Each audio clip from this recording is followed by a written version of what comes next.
Alas 5:10 na, One Western Visayas na. Oh, alas 5:10 na, One Western Visayas na.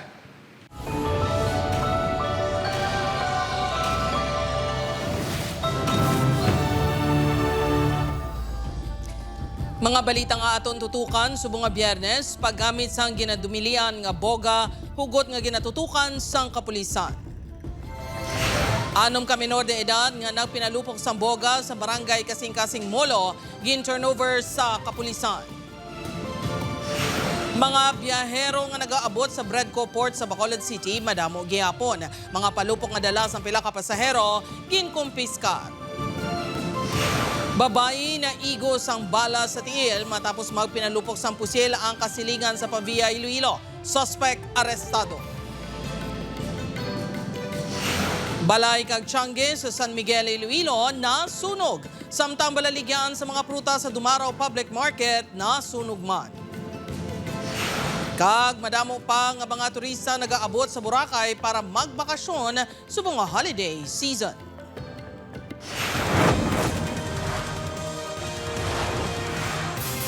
Ini ang GMA Regional TV, One Western Visayas.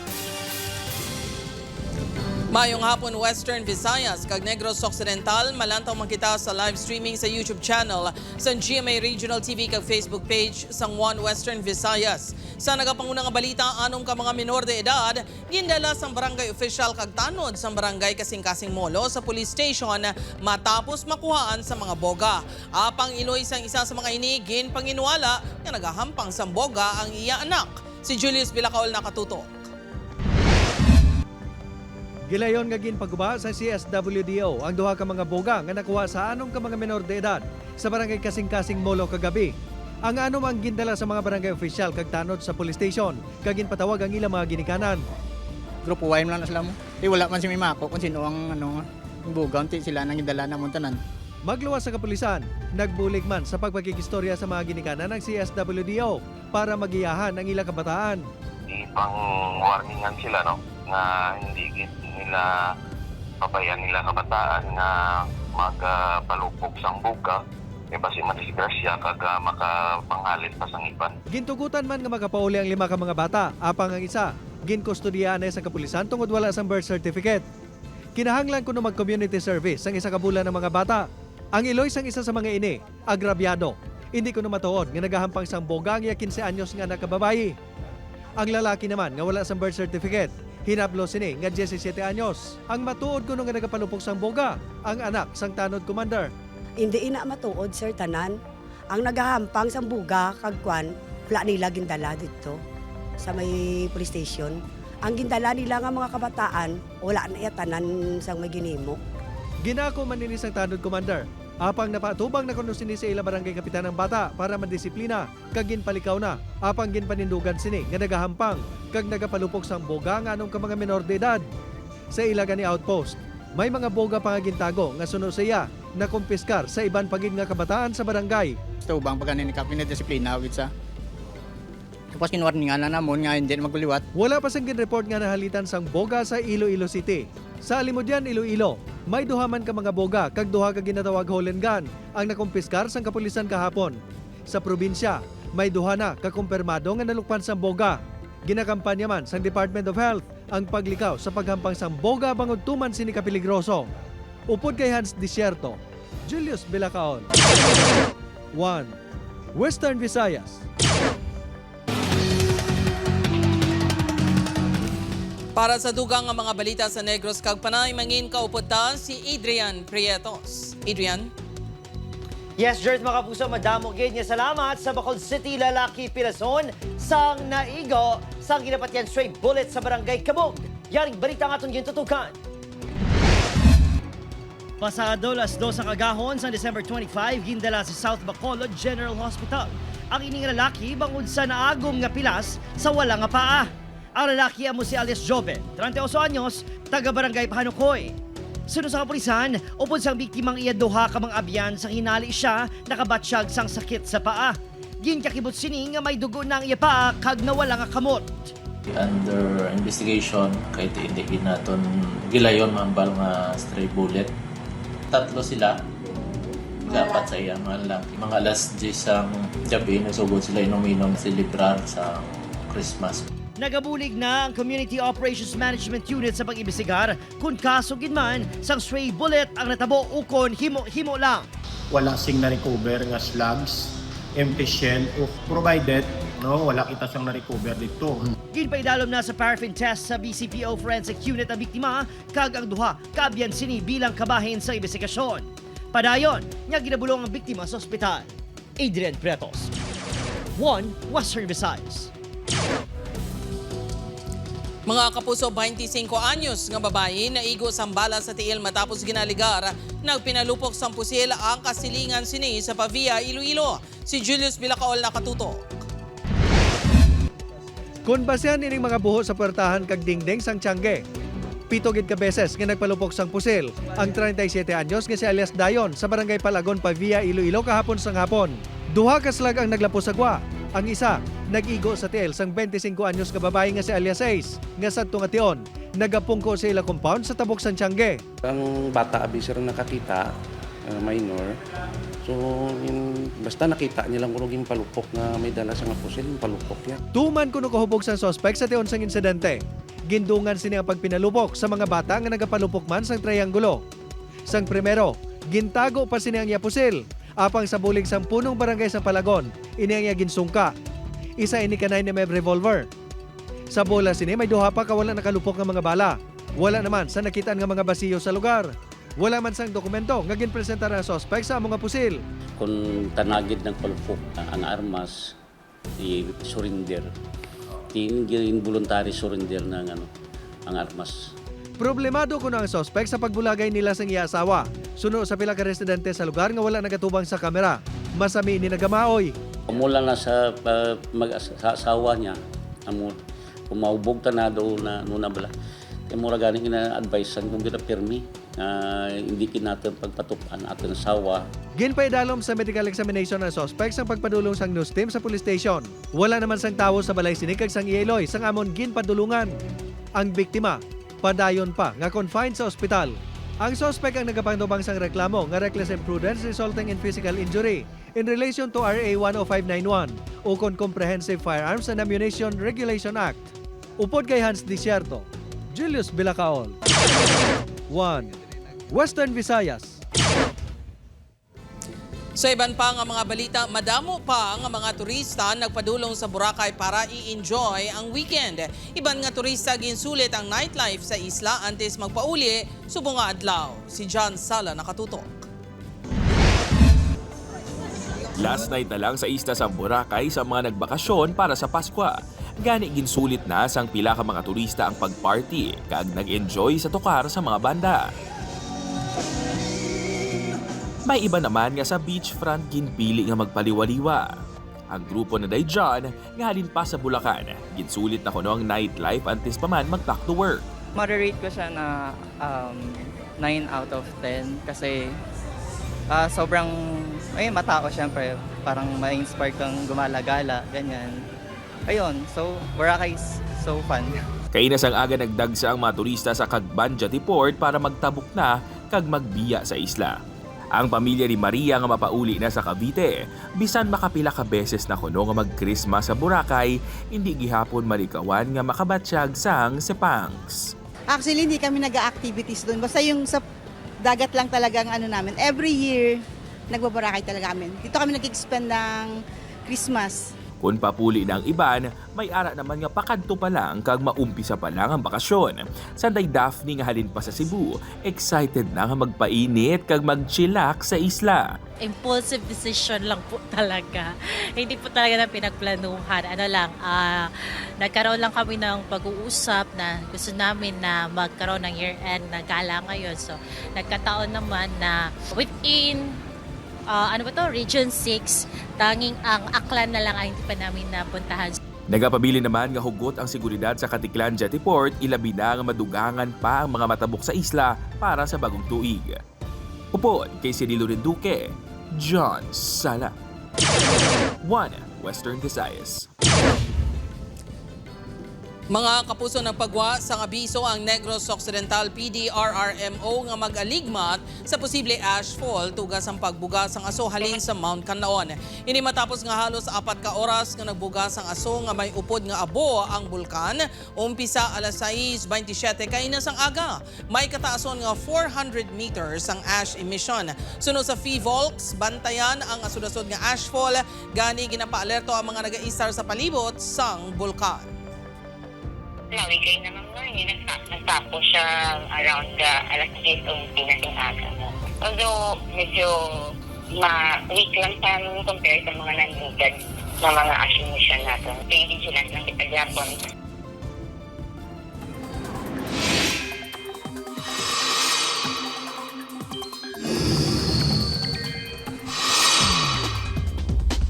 Mga puso, manubong tsansa nga may aras ng LPA o kung bagyo sa mga masunod nga inadlao.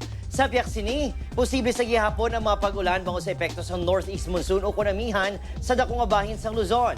Base naman sa datos sa Metro Weather, mag-aulan sa hapon sa pinakabahin sa Western Visayas, ilabi na sa bahin sa Capiz, Iloilo kag Negros Occidental.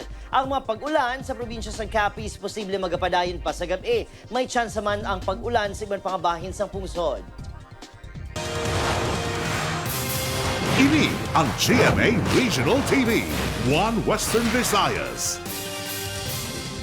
Mga kapuso, masobra 67,000 pesos nga balor sa mga wala sang label nga palupok na kumpiskar sa duha ka firecracker zone sa Iloilo City. Samtang mga illegal nga palupok na kumpiskar sa Barangay Santa Cruz, Arevalo. Si Kim Salinas nakatutok. 67,100 pesos ang kabugusan nga balor sang firecrackers kag pyrotechnic devices nga nakumpiskar sang Regional Civil Security Unit 6 sa duha ka adlaw nga inspeksyon. 37,500 pesos nga balor sang palupok ang nakumpiskar sa mga vendors sa Barangay Buhang Haro sa Disyembre 23. 29,600 pesos naman ang nakuha sa C1 Road sa Arevalo. Ang mga palupok ang wala sang nagkakaigo nga label. Ang label kasi this will identify kung sino yung manufacturer ng firecrackers and pyrotechnic devices. At the same time, the label will also safeguard yung yung mga products natin na ito ay na-check ng maayos ng DTI. Sunod sa pila ka mga manugbaligya sa Barangay Buhang Haro, halin sa manufacturer sa Arevalo ang nakumpiskar nga mga palupok. 50 ka buitis ang nakumpiskar sa vendor nga sidante. May mga grupo man sa bilya nga daw bulig lang na sila. Tama na, isa kakwa kami sa gulugag. Maya, may level na. Sigurado na. Gin-inspeksyon man sang RCSU ang lisensya kag permits sang retailers. Si 33 naman ka illegal firecrackers ang nakumpiskar sang Iloilo City Police Station 6 sa Barangay Santa Cruz, Arevalo. Ang mga palupok ang na-recover sa kapulisan nga ginbilin sa isa ka kamalig sa barangay. 3 kabilog nga Lolo Thunder kag 35 kabilog nga unlabeled 5-star kag kamera ang nakumpiskar. Illegal ini bangod wala pa sang rehistrado nga firecracker manufacturer sa Iloilo City. Diri sa aton area may nakita-kita nga mga violation nga wala nagasunod sa aton na which is ang iba diri naga-manufacture nga ara lang sa kilid sa mga suba kag wala sang storage facility nga ara lang sa kamalig. Magluwa sa illegal. Pila ka mga na-recover nga palupok ang yara sa lista sa mga ginadumilian nga mga firecracker kag pyrotechnic devices. Upod kay Hans Desierto, Kim Salinas, One Western Visayas.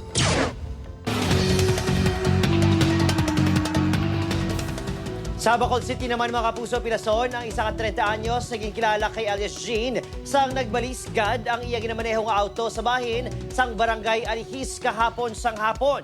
Suno sa kapulisan, papuri na inisang napiyungan, rason nga nagsaylo sa pihak nga lane kag nakabunggo sa nagapadulong nga SUV. Bango sa makusong nga impact, nagbaliskad ang auto. Pilason man ang driver sa SUV nga si alias Cyril, 44 anyos, sa isa pa kasakay nga 25 anyos. Nag-areglohan na ang magtimbang nga bahe.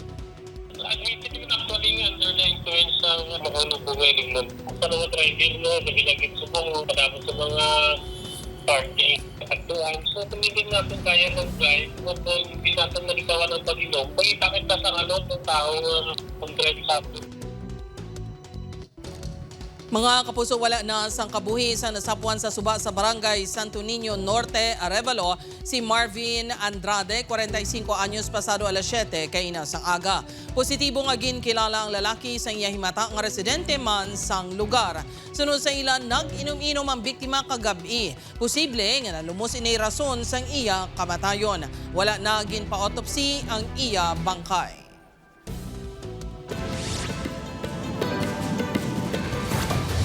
Ginbawian sang kabuhi ang 56 anyos nga si alias Vergenia matapos gintiro sang duha ka wala pa makilalaan yung mga sospek sa barangay Kamansi, Kabangkalan City, Negros Occidental. Sunod sa Kabangkalan City Police, yara sa sulod sang Tiangge ang biktima sang ginpalapitan sa mga sospek nga nagpakilala nga customer. Sang nagtalikod na ang biktima, gilayon siya nga gintiro sang pila ka beses. Nakaagom ini sang pila sa ulo, likod kag ilok. Ginako sang rebelde nga grupo ang pagpatay sa biktima bangod sa ginapahayag nagasuporta ini sa militar. Wala na sang kabuhi ang 11 anyos nga lalaki sang nasapuan sa kilid sang suba sa barangay Tampalon sa Kabangkalan City. Naglabot sa 26 ka oras ang pagpangita sa biktima nga ginapahayag na lumos sa suba. Samtang nagapaligo kaupod ang 3 ka pakaisa. Suno sa kapulisan, nakalabot sa madalom nga parte sang suba ang biktima rason nga wala na makabutwa. Wala na sang kabuhi sang nasapuan ang 62 anyos nga maduguling nga lalaki sa Purok 3, Barangay Piña, Buenavista, Guimaras. Base sa investigasyon sang Buenavista Police, Martes sang hapon sang katapusan niya nakitaan sang iya hinablos ang lalaki sa iya nga ulingan. Apang wala sang nakatubod kung ano ang gintunaan sang iya kamatayon. Base sa inisyal nga investigasyon sa kapulisan, wala man sa nakita nga patimaan sang foul play. Mga kapuso, Tiangge kag balay na tupok sa sunog sa San Miguel, Iloilo. Sa Dumaraw Capiz naman, mga stall sang prutas ginlamon man sang kalayo. Si Julius Bilacaol nakatutok.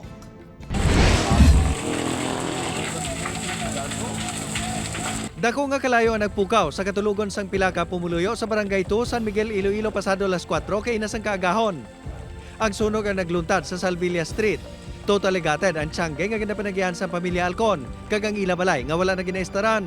Partially damaged naman ang balay sa pamilya Salvilla nga katupad sa Tiangge.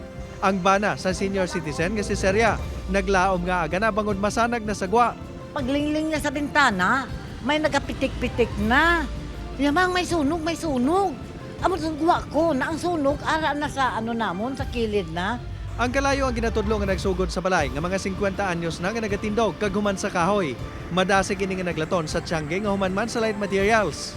Base sa inisyal nga investigasyon, posible kuryente ang gintunaan sa kalayo. Mga kuryente na ano yun sa puro sinugpunan. Damo ang nagpadlit-lit mga wiring na bids-bids bla pag pagsunog. Wala ang mga tagiyas ang ginpadulungan sang news team ang lugar. Wala man sang ginreport nga nasamaran bangod sa sunog. Naglapot sa 80,000 pesos ang ginbilin sini nga kahalitan. Nagadaba-daba nga kalayo ang nasaksihan sa pila ka vendor sa sulod sang merkado publiko sa Barangay Poblasyon Ilea, Dumaraw Capiz, pasado alas 11 kagabi. Ang kalayo ang naglamon sang 4 ka stall sa mga prutas, malapit sa entrance sa merkado. May mga gamit man ini nga ginhalitan sa second floor. Kompetanta na sir ang nasunog, tapos ang madadalaig lang sa video second story, ang ilan na itong mga aircon ng sir sa duwa ibabaw. Ang ginalantaw nga kabangdanan sa sunog, ang linya sang kuryente nga nag-spark kag nagtupa sa mga styrofoam sa idalom sang nakadisplay nga mga prutas.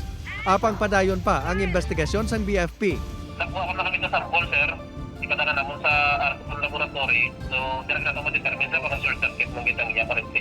Naglabot naman sa ginabuluman ta 888,000 pesos ang halit nga ginbilin sang kalayo. Upod kay Hans Desierto, Julius Bilacaol. 1. Western Visayas. Ini ang GMA Regional TV, 1 Western Visayas.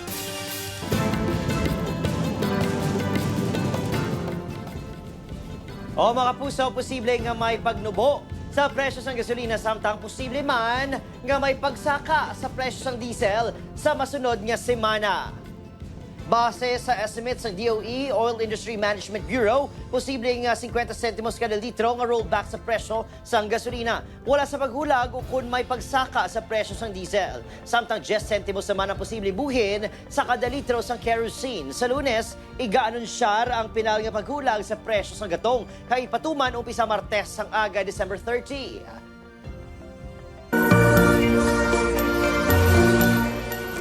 Mga kapuso, 6 ka PDL sa Negros Occidental District Jail Male Dormitory nahatagan sang Good Conduct Time Allowance. Si Aileen Pedreso nakatutok. 6 ka mga PDL ang nahatagan sang tsansa nga makaupod ang ila pamilya sa bunga Paskwa. Ini matapos gin-release na sila sang December 24 halin sa Negros Occidental District Jail Male Dormitory pinaagi sa Good Conduct Time Allowance o kung GCTA. Every month, nagde-deliberate kami. Tinitingnan namin kung ilan yung eligible na PDL na pwede makapag-avail nun. Technically, na-release sila dahil sa good behavior. So, kaya nagkaroon kami. At the same time, nag-timing din na 24. Kaya magandang pamasko na rin sa kanila. Nakasaad sa Republic Act 10592 nga ginahatag ang GCTA sa mga PDL nga nagapasakop sa pila ka rehabilitation program. May maayo nga behavior sa presuhan kag nagasunod sa mga patakaran. Nakadepende sa sintensya sa PDL ang ginahatag nga credit o kung pagpalipot sa sintensya. Si Margie nagalaom na sa pila ka adlaw mahatagan man sang pareho nga pribilehiyo ang iya nga bana nga PDL. Magbago sa sa iya mga ginapanghimo. Bisan hindi na ta of the night, Merry Christmas and Happy New Year advance. Upod kay Reynald Castillo, Aileen Pedreso. 1 Western Visayas. Mga kapuso, mga pasahero nga mapauli sa Negros Occidental, madamo gihapon pagkatapos ang Paskwa. Si Aileen Pedreso nakatutok live sa Bacolod City. Aileen? Jerta Pisara, alas 5 na sang hapon, madamo sa gihapon sa nagapadulong nga pasahero diri sa Bredco Port sa Bacolod City, agud maghingagaw sa trip sa mga barko. Naglabot sa 11,987 ang mga pasahero sa mga barko nga nagsulod sa Negros Occidental humalin sang December 24 tubtub 25 base sa datos ng PCG Northern Negros Occidental. Subong nga adlaw, talalupang doon nga madamo gihapon ang inbound travelers sa Bredco Port sa Bacolod City. Kalabanan, mga magabakasyon. Gani ginalauman, mas magadamo pa antis ang bagong tuig. Damo gihapon ang aton influx sa aton nga mga biyahe, no. So tungod sina padayon nga pagkandak sang istrikto nga monitoring. Nagatungod sa amo nga season, ma'am, damo kita sang bakasyonista halin sa mga kanya-kanyang probinsya, no. So naglabot naman sa 11,294 ang nagbiyahe pagwa sa probinsya. Mas ginpahugot pa ang inspeksyon sa mga pasahero. Pila lang sa mga ginadumilian, amo ang matalom nga mga bagay pareho sang kutsilyo. Bawal man ang liquefied petroleum gas o kon LPG sa barko, pati na ang mga palupok. ito, ma'am, naka-skill, ma'am, ang aton nga mga ginadili nga mga bagay. Tungod sa aton nga dissemination, ma'am, nalikayan, ma'am, ang paglabay, pag-agi nila sa mga ginabawal nga mga kargamento. May mga nakumpiskar na nga patalom ang PCG. Subong man ang mga palupok kag pasirit nga dala sa mga pasahero pag-abot kag pasulod sa puerto. Samtang padayon nga ginatutukan sa BFP ang mga baligyaan sang palupok. At tuloy-tuloy yung inspection ng Bacolod City Fire Station sa ating firecracker zone, which is at the area sa may Pope John Paul Tower. And since December 15, ma'am, meron tayong nakadeploy na mga bombero at mga fire truck doon sa area. Ginalauman naman ang pagdagsa pa sa mga pasahero antis kag pagkatapos ng bagong tuig. Balik sa imo, Jerd. Maramo gid nga salamat sa update, Aileen Pedreso.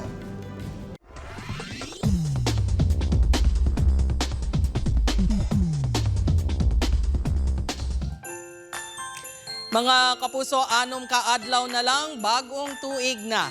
Ako si Gertrude Charlatan, ini ang One Western Visayas, bugos nga puwersa para sa mas dako nga misyon, kag mas masangkad nga pagserbisyo sa pungsod.